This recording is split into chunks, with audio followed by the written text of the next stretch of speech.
عليكم ورحمة الله أعزائي أولياء الأمور وكمان حبايب قلبي تالتة إعدادي، يا رب يكونوا بخير يا شباب.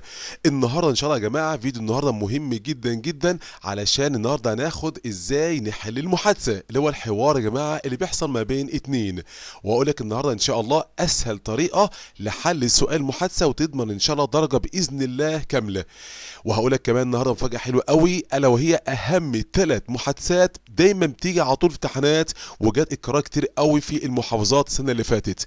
وكمان بإذن الله كمان محضرك مفاجأة جميلة جدا إن شاء الله. كل الكلام دوت هحطه بإذن الله في ملف PDF تحت في صندوق الوصف يا جماعة، سؤال بإجابة ومحادثات وحلوة جدا مراجعة الترم كلته. لكن أول في حاجة اسمها difference between. نبدأ أول حاجة معاها في اختلاف ما بين إيه يا مستر بقى؟ حاجتين مهمين جدا جدا في السؤال. في سؤال يا جماعه بتبقى اجابته اسمه ايه؟ يس ونو كويستشن، اللي هو بنسميه يا جماعه السؤال بهل. دي اول نوع في الاسئله بالانجليزي. اما النوع الثاني اسمه WH كويستشن، اللي هو السؤال باداه استفهام. يا شباب دي نوعين من الاسئله في اللغه الانجليزيه، ركز معايا ونبدا على بركه الله باول واحد اللي هو السؤال اللي يكون اجابته يس او نو. الاول بص يا سيدي كده، لما يكون السؤال يا جماعه اوله او بادئ بهل بتبقى اجابته مثلا فيها يس، او مثلا اجابه فيها نو مثلا، او مثلا اوكي يا جماعه، او مثلا كلمه اسمها اوف كورس يعني نعم بالطبع، او مثلا لو لقيت عندك مثلا اجابه اسمها شور او certainly. لو لقيت اي كلمه من الكلمات دي يا جماعه في الاجابه تعرف على طول السؤال بادئ بهل. هل يعني ايه؟ يعني الفعل المساعد. شوف يا جماعه احفظ كده الترتيب كده، اول حاجه ابدا بالفعل المساعد، وبعدين على طول نحط السبجكت اللي هو الفاعل، وبعدين كمل الجمله وتعمل في الاخر الكويشن مارك على استفهام. دي يا جماعه اللي هو السؤال بهل، تركيبته قدامك اهي.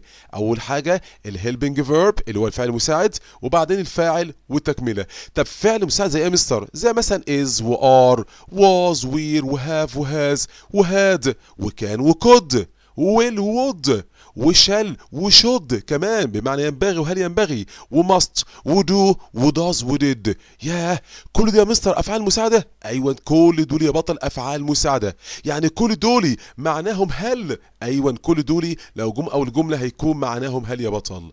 ياه ده موضوع كبير قوي، حاجه سهله خالص. بص اقول يا جماعه كده، لو انا مثلا رسمت لك ايه صوره اهي كوره، وبقول لك مثلا ايه is it apple is it apple. طبعا is يا جماعه هو دي فعل مساعد اهو، اول واحده عندك في الليسته فاهو. يعني هل هذه كره؟ شوف الاجابه ولا yes it is. خد بالك اللي نبدا بيه بنختم بيه is اهي.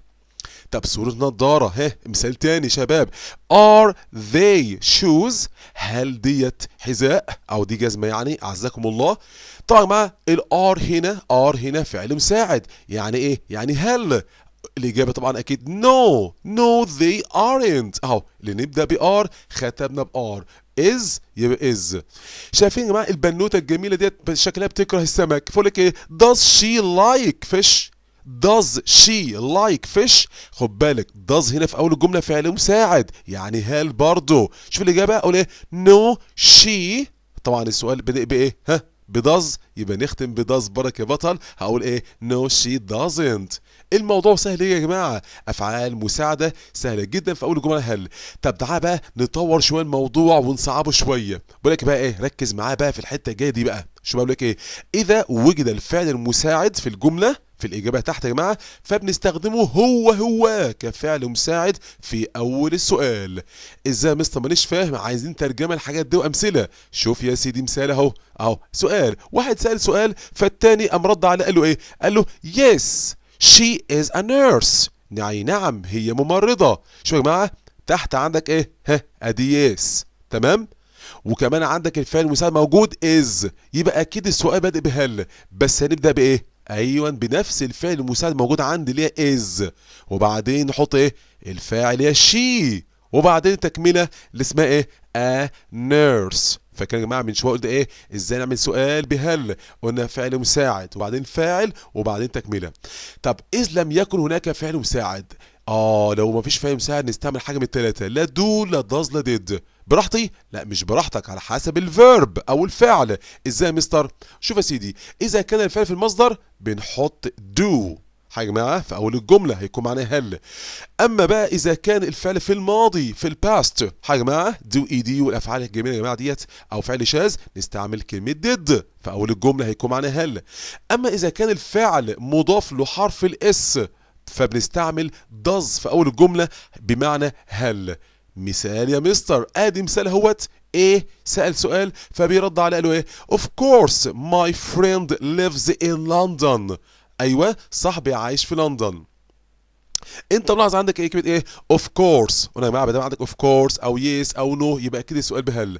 عندك الفعل اخره اس اهو اس اهو يبقى على طول نبدا الجمله بهل اللي هي هنا تبقى ايه ايوه does عشان ما فيش عندك فعل مساعد خالص نستعمل does. وبعد كده نحط السبجكت اللي هو الفاعل اللي اسمه your friend طبعا الماي بقت your. وبعد كده نحط الفعل يا جماعه اللي هي كلمه live does your friend live هل صاحبك بيعيش. نكمل بقى in London. Does your friend live in London؟ هل صاحبك بيعيش في لندن؟ فالإجابة لك of course he lives in إيه؟ in London. شوفوا يا جماعة دي السؤال بهل بطريقة جميلة جدا وبسيطة خالص والأفعال المساعدة كلها بمعنى هل. أما النوع التاني مع السؤال بقى بأداة استفهام مهمة أوي أوي يا بطل. عايز أقول لك تركيبة مهمة جدا جدا. ركز معايا بقى كده عشان الكلام دي مهم أوي تعرفه وتحفظه. هقول لك على حاجة بص بقى معايا كده يا غالي وركز في الكلمتين دولي.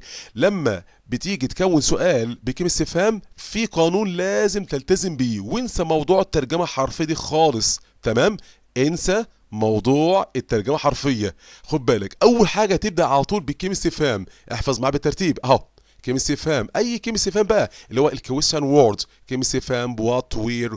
بعد كده نحط الهيلبنج فيرب اللي هو الفعل المساعد او اكسلري فيرب حاجة معاه اللي هو الفعل المساعد اللي هو دو او does او did او is او are اللي احنا خدناهم في الناحية التانية يا جماعة كلهم الليستة الطويلة ديت.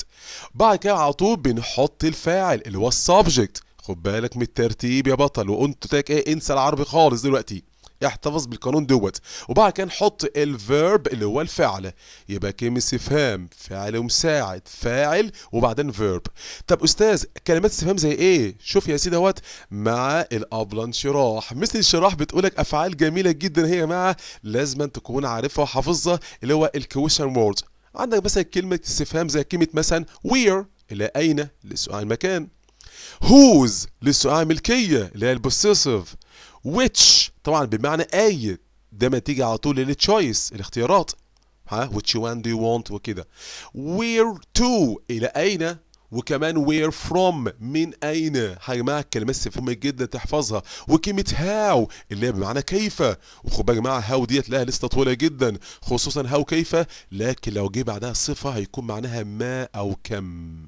زي ايه؟ يا شوف محضرك لسته جميله جدا برضك لازم تكون عارفهم. شو عندك ايه؟ how old يعني ما العمر او كم العمر. how tall بمعنى كم الطول او ما الطول. how high بمعنى كم الارتفاع او ما الارتفاع. how long ما المده طبعا الزمن ودي مهمه جدا بنستعملها كتير في المحادثات. how wide اللي هو طبعا العرض بتاعك قد ايه بالظبط كده. how deep العمق مثلا ترعه او مثلا قناه او بحر او ايه نهر. how large كم اتساع. how far اللي هي كم البعد المسافه كلمات مهمه جدا تحفظها يا بطل. how heavy كم الوزن او الثقل مثلا. how fast اللي هي كم السرعه حاجه شباب. واخيرا how often برضه بستعملها كتير جدا في المحادثات عندنا بمعنى كم مرة أو كم عدد المرات. مثال بسيط خالص أهو قدامك. شو يا جماعة أول حاجة نمشي هو طبعا القانون بتاعنا where do you live where do you live أين تعيش. أول حاجة where دي طبعا إيه question word كلمة استفهام. do أدي الفعل المساعد وبعد كده الفاعل you طبعا اليو ادي الفاعل اللي هو انت. واخيرا الفعل عندك live بمعنى يعيش او تعيش. where do you live تقسيمه بسيطه جدا اعرفها. طبعا يا جماعه واحد بيقول لك انت عايش فين يا كابتن قال لك ايه I live in منصوره طبعا بعيش في المنصوره مثلا اهوت طبعا خد بالك يا جماعه عندك هنا منصوره طبعا مكان place صح عشان طبعا السؤال كان ايه كان بدأ بكلمه where اين لسؤال المكان صح يا جماعه. مثال على طول يا جماعه اهوت وعشان نطبق مع بعض. سؤال طويل عريض اهوت التاني اقول ايه my brother اخويا works in a bank. عايزين نكون سؤال يا جماعه اطرافها. اول حاجه بنك بنك ديت مكان، يبقى اكيد اول حاجه نبدا بكلمه وير، صح؟ طب works الفعل اخره اس، يبقى نحط الفعل المساعد does. يا جماعه فاكرين الناحيه الثانيه خدناه اهو الفعل اخره اس. طبعا my brother ادي الفعل يا جماعه اهوت، نحط ايه your brother، طبعا الماي بقت your يا بطل ما تنساش. وبعد كده الفعل طبعا work. شوفوا يا جماعه كلمه استفهام where فعل مساعد does، فاعل your brother والفعل عندك work. where does your brother work؟ جميلة جدا. عمك شكشك بقول لك استنى في ايه يا عم شكشك؟ بقول لك ايه؟ في ملحوظة قلبوزة. الله، ايه بقى دي ملحوظة يا جماعة؟ مهمة جدا تحفظها معاها في اساسيات المحادثة. بقول لك لو عندك في السؤال ار يو تتحول الى اي ام، ار يو تبقى اي ام على طول في الاجابة، خد بالك. لو عندك في السؤال وير يو تتحول الى اي واز، خد بالك منها يا بطل. وير يو تبقى اي واز. طبعا اليور يتحول الى ماي، واليو تبقى اي، صح يا جماعه؟ خدناها حتى من شويه، قلت ايه؟ ماي براذر تبقى يور براذر، واليو تبقى اي. دي يا جماعه اساسيات لازم تكون حافظها عشان طبعا مفيده جدا فين؟ في المحادثات والسؤال بالاجابه. كلام جميل جدا. لكن دلوقتي يا جماعه واحد بقى هيجي لنا، طب يا مستر دلوقتي انت الحمد لله قلت لنا ازاي نعمل سؤال بكلمه استفهام وازاي نعمل سؤال بهل، طب ايه المحادثات بقى المهمه اللي هتيجي ان شاء الله؟ بص يا سيدي على بركه الله، ونبدا 3 محادثات مهمه جدا ان شاء الله، واحده منهم هتيجي ليك باذن الله في امتحان عشان كلهم موجودين في كتاب الوزاره واتكرروا كتير قوي السنه اللي فاتت. اول محادثه بقول لك ايه؟ a customer is complaining about wrong delivery، يعني واحد زبون بيشتكي من الايه؟ توصيل طلب غلط. بقول ايه بقى؟ الاسيستنت هالو هاو كان اي هيلب يو، ايوه اي خدمه يا استاذ. فالراجل يا جماعه شكله طبعا اول حاجه يا جماعه طبعا خد بالك مهمه جدا تحفظها كده، تقول ايه؟ I wanted to make a complaint، انا عايز اعمل شكوى. يا جماعه خد بالك منها جدا، لما تعمل شكوى تقول ايه؟ ها I wanted to make a complaint، انا عايز اعمل شكوى. طبعا صاحب المحل طبعا او الراجل اللي ايه البياع قال ايه؟ oh dear يا الهي ايه ليك يا عزيزي؟ ها هقول له what's wrong او what's the problem، دي او دي صح يا جماعه مهم قوي. طبعا الراجل بيشرح له الوضع بقى، يقول لك ايه؟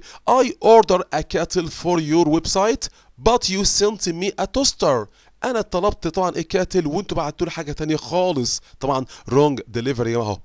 فطبعا الراجل سأل سؤال فقال له ايه؟ yes the order number is 352.